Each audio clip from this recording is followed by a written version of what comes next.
வணக்கங்க. நான் உங்கள் டிசி துரைப்பாண்டியனுங்க. இன்னைக்கு விஜயை என்ன மாதிரி ஆட்சியில அமரச் செய்யலாம் அப்படின்னு இன்னைக்கு ஒட்டுமொத்த தமிழ்நாட்டினுடைய மக்களும் பேசிக்கிட்டு இருக்காங்க. அதுதான் இன்னைக்கு பரபரப்பான செய்தி.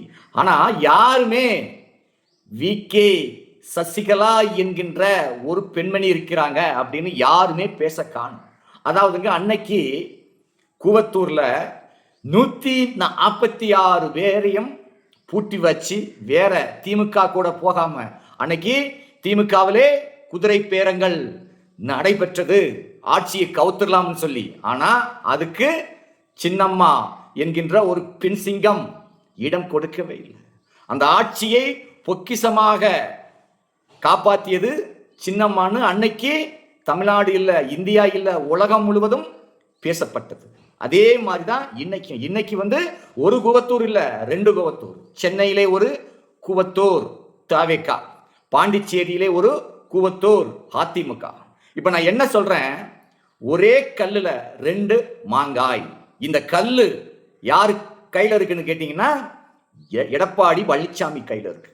அவர் இந்த கல்லை மட்டும் வீசினால் இன்றைக்கு தவேகாவுல விஜய் முதலமைச்சர். அதே மாதிரி எடப்பாடி பழனிசாமி துணை முதலமைச்சர். இது ஆகணும்னா அதிமுகவினுடைய பொதுச் செயலாளர் வி.கே. சசிகலா அம்மையார் ஆக வேண்டும். இதை ஆக்கினால் 2 மணி நேரத்துக்குள்ள விஜய் முதல்வர் ஆகுவார் என்பதுதான் என்னுடைய கருத்து கணிப்பு. இது ஏன்னு கேட்டீங்கன்னா, இப்போ தமிழ்நாட்டில் அதிமுகவின் மீது அதிருப்தியா இருக்காங்க. ஆனா இந்த கூட்டணி எல்லாம் ஒன்னாயிட்டுன்னு வைங்களேன், எல்லாரும் ஒன்று சேர்ந்துருவாங்க. அதிமுகவும் பலமாகிவிடும், தவேகாவும் ஆட்சி அமைத்து விடும். இது பத்தி யாரும் பேசல. ஆனா இது யாரு நினைச்சா முடியும்னு கேட்டீங்கன்னா எடப்பாடி பழனிசாமியால தான் முடியும். ஆனா அவரோ ஒத்துக்கொள்ள மாட்டார். அவருக்கு என்னன்னா, செத்தாலும் சரி, சுடுகாட்டுக்கு போகும்போது அதிமுக பொதுச் செயலாளர் அப்படி என்கின்ற பெயரோடு தான் போகணும் அப்படி என்று இன்னைக்கு எடப்பாடி பழனிசாமி பிடிவாதத்தில் இருக்காரு. வாதத்துக்கு மருந்து கண்டுபிடிச்சாச்சு, பிடிவாதத்துக்கு மட்டும் இன்னும் மருந்து கண்டுபிடிக்க முடியல. ஒரு முதலமைச்சர் 4.5 ஆண்டு காலமாக முதலமைச்சராக அமர்ந்த எடப்பாடி பழனிசாமி இதை ஒரு நிமிஷம் யோசிச்சு பார்க்கணும். இன்னைக்கு இவ்வளவு தூரத்துக்கு இந்த பிரச்சனை எல்லாம் வர காரணமே இல்லை. இன்னைக்கு தேர்தலில் எடப்பாடி பழனிசாமி படுதோல்வி அடைய காரணமும் சின்னம்மா தான். அது அவங்களுக்கு அந்த ஆசை இல்லை. சின்னம்மானா யாரு? அவங்களுக்கு யாருமே இல்லை.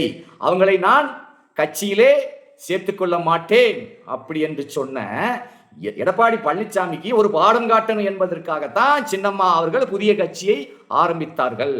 அவங்களாலதான் இன்னைக்கு ஒரு 5 சீட்டு அதிமுக படுதோல்வி. அதே மாதிரி டெபாசிட் போச்சு இல்லையா 101 இடத்துல, அதுக்கு எல்லாமே காரணம் சின்னம்மா தான்.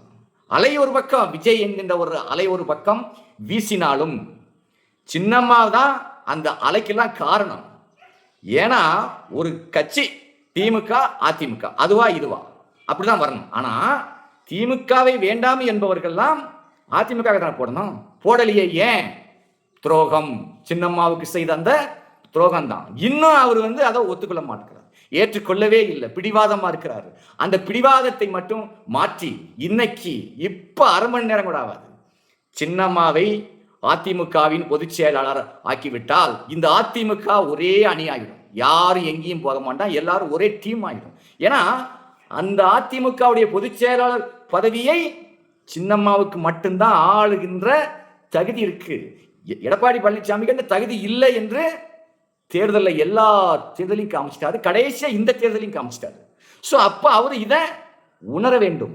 தமிழ்நாட்டு மக்கள் நல்ல மாதிரி வாழ வேண்டும் என்று உணர வேண்டும். அதையும் தாண்டி நம்ம அம்மாவுடைய கட்சியாச்சே, அது சின்ன பின்னமா போகக்கூடாது, மீண்டும் நாம் எல்லாரும் ஒற்றுமையாக வர வேண்டுமே என்று எடப்பாடி பழனிசாமி உள்ளத்திலே ஒரு நிமிஷம் யோசிச்சா போதும். ஒரே ஒரு நிமிஷம் மட்டும் அவரு யோசிச்சுட்டார்னா சின்னம்மா பொதுச் செயலாளர், அடுத்தது முதலமைச்சர் விஜய், அடுத்தது துணை முதலமைச்சர் எடப்பாடி பழனிசாமி. இத அவர் தான் யோசிக்கணும்னு இல்லை, அவர் கூட இருக்கானுல்ல 46 எம்எல்ஏக்கள் கூடவே ஒன்னா இருக்காங்க. அவங்க இத யோசனை செய்யணும். ஆனா யோசனை செய்ய மாட்டேன்றாங்க. அது என்ன காரணம்னா, ஒண்ணு கவுண்டர் சமுதாயம் ஆட்சியை அமைக்கணும், இல்லையா வேற சமுதாயம் அமைக்கணும். தேவர் சமுதாயம் அமைக்கக்கூடாது என்றுதான் எல்லாரும் இன்னைக்கு ஒரு கங்கணம் கட்டிருக்காங்க. இது தேவர் சமுதாயத்துக்கு ஒரு சாபக்கேடு சொல்லுவோம். ஏன்னா இன்னைக்கு ஒரு சீட்டுங்க, ஒத்த சீட்டு இன்னைக்கு இந்த தேவர் சமுதாயத்தில் எத்தனையோ அமைப்புகள் இருக்கு, யாராலையும் முடியலையே. யாராவது ஒருத்தர் ஒரு சீட்ல ஜெயிச்சு இன்னைக்கு ஒரு அந்த அமைப்புல இன்னைக்கு யாருமே இல்லை. யாராவது ஒருத்தர் இருந்தா இன்னைக்கு விஜய் கூட கூட்டணியா இருப்பான். அதுக்கு தேவர் சமுதாயத்தில் அந்த ஒற்றுமைகள் இல்லை. அந்த ஒற்றுமை ஒன்னா இருந்தா ஒரு சீட்டு இல்ல 9 சீட்டு ஜெயிச்சிருக்கலாம். அதுக்கு காரணம் இல்லாம போச்சு. அதே மாதிரி டிடிவியும் இன்னைக்கு சோழி முடிஞ்சு போச்சு. ஒரு சீட்டு தான் அவர் வச்சுட்டு இருக்காரு. ஸோ அவராவது போய் தாவேக்காவுக்கு சேர்ந்தாரா? சேர மாட்டேக்காரு. அதுக்கு மேல இருந்து சேர்ந்தா ஆப்பு வச்சிருப்பாங்க. ஸோ இப்படி பல இடியாப்ப சிக்கல் இருக்கு. அதுக்கு என்ன செய்யணும்? நமக்கு எதிரி திமுக தான். சின்னம்மாவுக்காக ஆகட்டும், எடப்பாடி பழனிசாமியாகட்டும், அதிமுகவுக்காகட்டும், தாவேக்காகட்டும், எதிரி யாருன்னா, கொள்கை எதிரி யாருன்னா திமுக. அப்போ நம்ம என்ன செய்யணும்? எல்லாரும் ஒன்று சேரணும்.